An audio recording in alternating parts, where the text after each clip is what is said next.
We grew up in the same house, under the same roof, eating the same cornbread Mama burned on Sundays. But somehow, life handed us two very different stories. She got the job with the title, the husband with the yacht, the house with the marble stairs.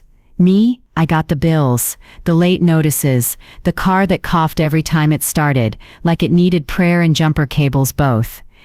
My rich sister always had a way of walking into a room like she owned the air people breathed. Her shoes were polished, her diamonds loud, and her perfume, Lord have mercy, cost more than my monthly grocery bill. She spoke softly, but every word carried the weight of money, and I was the sister who clipped coupons, who stretched soup with water, who made $1 dance ballet just to feed my children. One day, she invited me to a fancy cafe, you know, the kind tables small enough to make you eat slow and glasses so thin you're scared to breathe wrong. I sat across from her in my $12 dress I ironed 3 times hoping it would look new. She was wrapped in silk, looking like she floated to her seat. She didn't even sit. She posed. "So, enjoying your $500,000 trust fund?" Then she leaned back, crossed her legs, sipped her drink and said it. I blinked. Then I said, "What trust fund?" I laughed. She looked confused. No, annoyed, like I had ruined the script. She said our grandfather had left us each $500,000, released when we each turned 30. Well, she turned 30, collected hers, and lived like royalty. But me, I never got a paper, a phone call, a smoke signal, nothing. I felt something hot inside me. Not anger, betrayal. My sister put her glass down and said real slow, "Well, I thought you knew." The letter. Thought I knew? I went home shaking. I tore through old closets, drawers, boxes I hadn't opened in years, and buried under my baby's kindergarten art folder. I found it. I called that law office. They confirmed the trust was real. The funds never vanished. They were waiting for me to believe I deserved them. That night I sat on the kitchen floor and cried, not for the money, but for the years I spent believing I was unworthy of abundance. I had convinced myself I was meant to struggle, that blessings were for people like her, not people like me. The one that came on my 30th birthday, the day I was working 2 jobs, packing lunches at midnight, and praying over overdue rent. I remember opening it, I remember seeing that law firm letterhead, and I remember thinking, I don't have time for scams today, so I threw it aside, never read it, never opened it. I didn't buy a boat or diamonds. I paid off the roof that leaked every winter. I fixed my car. I started a small little bakery, something I dreamed of since I was 12, kneading dough in Mama's kitchen. I hired single mothers, women who needed not charity but opportunity. My sister came to my opening day. She walked in wearing her designer coat, but she was quiet. She looked at the women smiling behind my counter, the families laughing at the tables, and the warmth in that shop money could never buy. When the money hit my account, I cried again, but this time the tears tasted different. They tasted like release, like breath, like finally. She said, soft and uncertain. I smiled, the kind of smile that doesn't come from pride, but from peace. "I guess you did all right." "Sis, I didn't need the money to become who I am. The money just helped me breathe." I said, "Let me tell you something. You are not meant to suffer to prove your worth. Sometimes blessings don't show up when you want them. Sometimes they sit quietly waiting for you to believe you deserve them. The world will try to convince you that struggle is your home, but I came to remind you, you are allowed to receive. You are allowed to breathe. Look up. You are allowed to rise. It might just be waiting for you to open the envelope. Your blessing may not be lost. You know, people like to say that family is family, and siblings are born from the same cloth. But baby, sometimes life takes that cloth and sews 2 completely different garments. Me and my sister, we came from the same mama, the same daddy, the same creaky wooden floors, the same chipped kitchen table where mama would set down a pot of beans and cornbread like it was a feast. We shared clothes, shared secrets, shared chores, shared dreams whispered under warm blankets in the heat of summer when the windows were open and cicadas were singing. We were sisters in every sense. But life has a way of taking two seeds planted in the same soil and growing two very different trees. Me? I stayed in our hometown, got married young, had babies. I learned how to soothe fevers with washcloths, how to make dinner from almost nothing, how to pray over bills like they were mountains I had to climb with bare hands. I loved my children more than any luxury, but love doesn't pay electric bills, and every month was a negotiation with God and the calendar. My sister always had a shine to her from the beginning. She was the kind that caught light. Mama used to say she came out the womb with her head held high, and I believed it. She walked like her footsteps already knew where she was going. I loved that about her. I admired her. Even when we were little, she was the one who spoke up first, chose the bigger slice of cake, didn't apologize for wanting more. And me, I was the quiet one, the one who made sure everyone else had what they needed before I took a bite. I learned how to stretch, how to make do, how to survive quietly. When we got older, life divided us. She went off to college in the city, got herself a job in an office that had marble floors and doors that whispered shut without a sound. She learned how to speak their language. She learned how to wear her confidence like perfume. Money followed her like it recognized her. I remember nights sitting at the table when everyone else was asleep, counting coins, laying out envelopes, labeled rent, gas, groceries, and whispering, "Lord, stretch it please."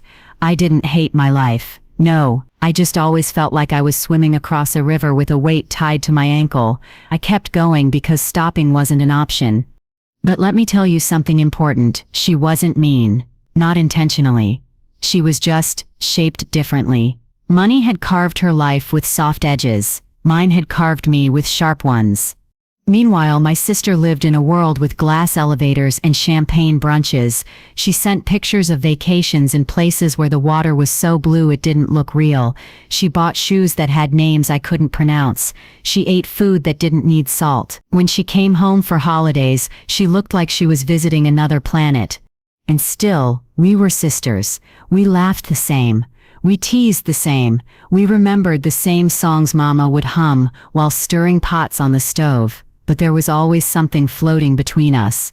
Not jealousy, not bitterness, just difference. And difference can be a quiet distance. When she breezed into that cafe on that day, Lord, she floated, she glided, she shimmered. Her presence showed wealth before she even spoke. She hugged me with arms that never knew exhaustion. She sat with ease I had never known, and I sat across from her in a dress I ironed 3 times trying to make it look new. My hands were calloused, my shoulders heavy. She asked me about life like she was asking about a distant village she once drove past. And I smiled, because even when you love someone, you can feel the gap between worlds. But don't you misunderstand, the shade grows strength. The sunlight never has to learn.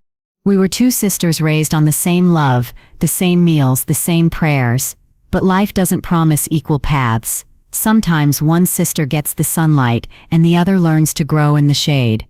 And that sips the part she never knew about me. The day she asked that question, it was one of those afternoons where the world feels like it's dressed up nicer than you are. The sun was warm but not too bold, the breeze was polite, and the city was moving like it had somewhere important to be. I remember walking to that cafe, holding my purse close, counting every step because parking downtown wasn't free, and Lord knows I couldn't afford to add surprise expenses to my day. Not yet. The cafe door opened like it knew I didn't belong there. You ever step into a room and immediately feel like your shoes too loud, your clothes too real, your life too visible? That was me. Everything was glass, gold, and soft corners. People sat like they had nowhere else to be. No job waiting, no bills calling, no responsibilities pulling. They sat like time bowed to them. I sat down, trying my best not to scrape the chair, not to drop my purse, not to breathe too loud. And she smiled at me, a warm smile. Yes, a loving one, even, but also a smile from someone who has never had to worry about anything but choosing between France or Italy this summer. We talked, small things first. Weather, kids, work. And I tried my best to keep the conversation light, because when you love someone but your worlds don't match, sometimes you dance around the truth just to keep peace. And there she was, my sister, sitting in the softest chair like she was born in it. Draped in silk the color of champagne, jewelry sparkling so bright, it looked like stars got trapped in her necklace. Her hair sat just right, not like she tried hard, but like effort was something that happened for other people, and she just woke up done. She didn't wave. No. She lifted her hand just enough, the kind of gesture rich people do that says, "I've already been noticed." Then the waiter came. I didn't even know how to pronounce what was on that menu. No pictures, just words that looked expensive. I ordered the cheapest thing I could find, a tea. She ordered something with foam and caramel, and a name longer than a prayer line. We talked a little more. She was glowing, like she had secrets of sunshine in her pockets. Then she leaned back, crossed her legs, just so, took a delicate sip of her drink, and with a voice soft enough to be mistaken for kindness, she asked, "So, are you enjoying your $500,000 trust fund?" Like she was asking if I enjoyed the weather. Like $500,000 was a hobby. Just like that. I froze. My face must have cracked right down the center. I felt every heartbeat in my body, loud enough to drown the room. I tried to laugh it off, thinking maybe I heard wrong. So I said, "What trust fund?" Her smile faded, just a little, her brows knit together. She thought I was joking. She chuckled, that high, airy laugh rich folks have when they're confused, but still confident in their own version of truth. I stared at her. My mouth went dry. The world got quiet, like the air was thinking too. "You know, the one Grandpa left us, $500,000 each. Mine came when I turned 30. Yours came when you did." She kept talking, hands dancing in the air, explaining how she used hers, the house upgrade, the investments, the vacations. She spoke casually, like discussing a favorite pair of heels. Meanwhile, my mind was racing, back through years of past due notices, pawned jewelry, canceled plans, nights of crying quietly in the bathroom, so the kids wouldn't hear. $500,000 was supposed to be mine. While I was stretching spaghetti to feed 5 people, while I was choosing medicine or groceries, there was a blessing sitting somewhere, waiting for me. While I was surviving, when I finally found my voice, it didn't come out strong. It came out small, fragile. The room didn't shake, the earth didn't crack, but something inside me did. "Sis, I never got no trust fund." She blinked, and for the first time that day, I saw her confidence slip. Just a bit. Her eyes softened. Confusion turned to realization. Then something almost like guilt flickered across her face. She whispered, "Oh, I thought you knew." And that was the moment, the exact moment, when the world I thought I knew tilted, because life didn't just hand me hardship. 3 words, so small, so careless, so heavy. When I went home that evening, I moved like someone walking underwater. Every step heavy, every thought slow. I kept hearing her voice over and over again. "I thought you knew." It echoed in my mind like a bell rung too close to the ear. I sat in the car before I even went inside. The streetlight outside flickered like it couldn't decide if it wanted to shine or not. I knew exactly how it felt. I just sat there with my hands on the steering wheel, staring at the same front door I'd walked through 1,000 times. But that day, it felt like the doorway to a different life, a life that could have been mine. It handed me a blessing, and I didn't even know to open it. When I finally stepped inside, the house was quiet. My children were already asleep. The living room lamp was on, casting a soft glow across the room. The same room I had cleaned 1,000 times. The same room where I had folded laundry and cried quietly into shirts no one would ever know I cried into. I sat down on the couch, and I didn't even take off my shoes. I just sat. It wasn't the money I was crying for. It was every moment I had believed that struggle was my destiny. Every night I had worked 2 jobs. every birthday I skipped for work, every school field trip I couldn't afford, every dentist appointment I rescheduled because rent was due, every time I prayed, "Lord, just let me make it through this month. I'll ask for nothing else." Turns out, there had been a letter waiting. For years I thought the universe forgot my address. I don't know what made me get up, but I did. Something told me to go to the hallway closet.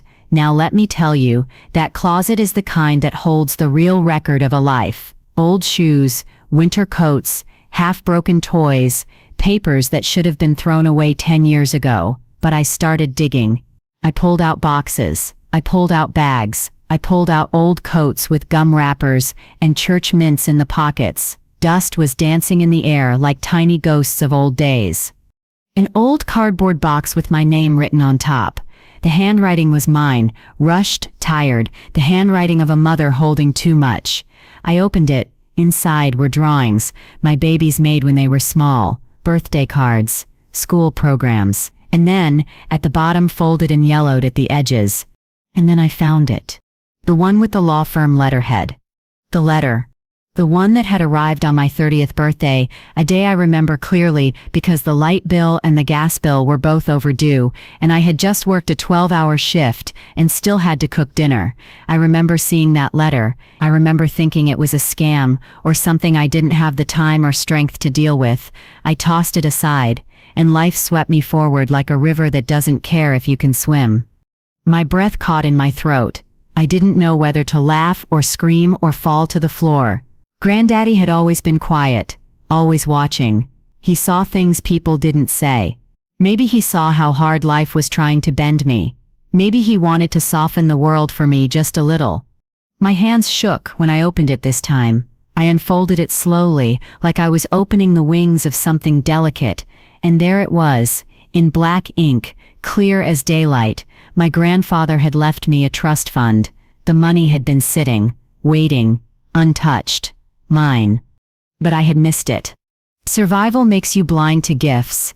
But because I was surviving, not because I was careless, but I also cried because something else rose inside me, something I hadn't felt in years. Hope. I sat on that closet floor and cried so hard, my body shook. I cried for the time lost, for the dreams postponed, for the shoes I could not afford for my children, for the meals I made from scraps, for the nights I went to sleep hungry so my babies didn't have to, for the strength I didn't even know I had until life demanded it from me. Maybe I wasn't set forgotten, but the kind that says, not the fragile kind that shivers at disappointment. Maybe my blessing wasn't sit gone. Maybe I wasn't sit abandoned. It just waited for me to remember that I deserved it. When the screen loaded, that number sat there like it had always been waiting for me to notice it. Not loud, not boasting, just present. The laptop was slow, old, and tired, just like I had been for so many years. I typed in the banking login, the same login I had typed 1,000 times before. Normally I would brace myself before looking, brace for disappointment, brace for calculation, brace for survival. But that day I didn't brace. I just breathed. The day the funds finally came through didn't feel like fireworks. It didn't feel like angels singing, or trumpets, or some grand moment like in the movies. No, it came quietly, like a sunrise, soft, gentle, almost shy.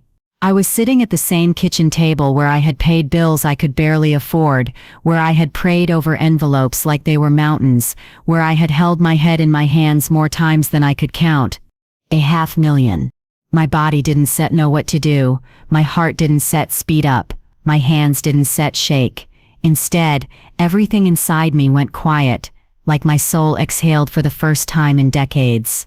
I didn't set scream, I didn't set cry right away. I just stared, and the only words I could whisper were, $500,000. Not to the bank, not to the money, not even to my grandfather. Thank you. But to God. You see, money didn't suddenly make me a new person. I didn't wake up with a new personality, a new mindset or new values. I was still the same woman who knew struggle, who knew sacrifice, who knew how to stretch love across empty plates. Money didn't change me. because it felt like he had been holding this blessing in his hands, waiting for the moment I was ready to receive it, not when I was desperate, not when I was drowning, but when I had survived the storm, so I would understand how to use the sunlight. I paid off the debt that had been sitting on my chest like a stone for years. I remember clicking pay in full on a bill that had followed me like a shadow for almost a decade. And when I hit submit, I felt like I had finally stood up straight for the first time in my life. It revealed me. I didn't run out and buy diamonds or vacations or fancy clothes. Lord knows, I didn't even know how to pronounce half the brands my sister wore. Instead, I looked around my life and saw all the things that had been waiting for relief. I took my car in, my poor car that coughed and stuttered like it had asthma and a cold at the same time. The mechanic told me it needed more work than the car was even worth. And for the first time, I didn't have to choose between safety and affordability. I just nodded and said, "Do it." I didn't do any of this with fear. I didn't flinch at the cost, because the money didn't feel like money. I called the repairman to fix the roof that had dripped rainwater into buckets every winter. I didn't apologize for not having the money sooner. I didn't explain. I just said, "How soon can you come?" Like oxygen I had been starved of. It felt like breath. Like space to live without holding my life together with fraying thread. And when I had tended to the wounds life had carved into my days, I finally allowed myself to dream. Not big, flashy, look-at-me dreams, but the kind of dream a little girl once had, standing in her mama's kitchen kneading dough with small hands. I opened a bakery. Not because it made sense, but because it was mine. Not because it was profitable. Because every loaf of bread, every pie, every cookie carried the warmth I had held inside me through winters of struggle. Not excitement, not pride, peace. And when the smell of fresh bread filled the shop on opening day, I felt something I had never felt before. Peace. Money didn't turn me into someone new. It simply gave me the space to become who I had always been. Sometimes God doesn't deliver you out of the struggle. Sometimes He waits until you walk through it, so when the blessing arrives, you don't waste it trying to prove your worth. You already know you survived. You already know you have worth. The blessing simply says, when that money finally arrived, a lot of people assumed I'd go running toward the things that sparkle, fancy cars, designer bags, trips to places where the ocean is so blue it looks like it's showing off. But the truth is, when you've lived most of your life making do, you don't dream of being flashy, you dream of being unburdened. The first thing I bought was peace. Now breathe. Once the storms quieted and my life no longer rattled like loose windows in the wind, something inside me woke up, not the part that wanted to show the world I had money now, no. It was the part of me that had been asleep since childhood, the part that had dreams before life started handing out responsibilities like heavy coats in the winter. Peace, baby, comes in many forms. Mine came in the shape of a repaired roof, a running car, and a pantry that was finally full. And let me tell you something, peace tastes better than champagne and sleeps softer than Egyptian cotton. I remembered standing beside Mama in the kitchen, watching her knead dough, her hands strong, sure and soft at the same time. She used to say, "Bread is love, you put your spirit in it. That sips why some folks sip bread tastes like home, and some taste like nothing at all." I didn't understand her then. Oh, but I understand her now. So I opened my bakery. Not on the rich side of town, not in a polished neighborhood where everything looks like it came out of a magazine. I opened it right where I had lived, struggled, prayed, and survived. Where the sidewalks had cracks and the streetlights flickered and the kids played basketball in driveways because the courts had no nets. Where people needed a place to sit and breathe, a place to feel seen. I hired women like me. The sign wasn't fancy, just my name, written with warmth. The windows smelled like sugar and cinnamon before the first customer ever walked in. I painted the walls myself. I scrubbed the counters. I picked the chairs. I put plants in the window because I wanted the light to have something to kiss in the morning. And then I did something that surprised even me. Women who knew what it meant to show up tired and still keep going. Women who had been told they were replaceable, women who had been surviving so long they forgot what they were capable of, women who just needed one person to believe in them. I told every single one of them, "You are not here to serve customers, you are here to serve love. Let the bread be the messenger." And Lord, that bakery became more than a bakery. All because I took what the world calls money and turned it into a home. It became a refuge. People came in for bread and left with hope. Some folks cried at the tables and didn't even know why. Some held warm cups of coffee like it was medicine. Kids laughed with frosting on their cheeks. I saw men soften, women breathe, families reconnect, neighbors remember they were neighbors. I looked at her and smiled, not out of pride or triumph, but out of love. My sister came to the opening day. She didn't walk in like she owned the air this time. No jewels, no silk.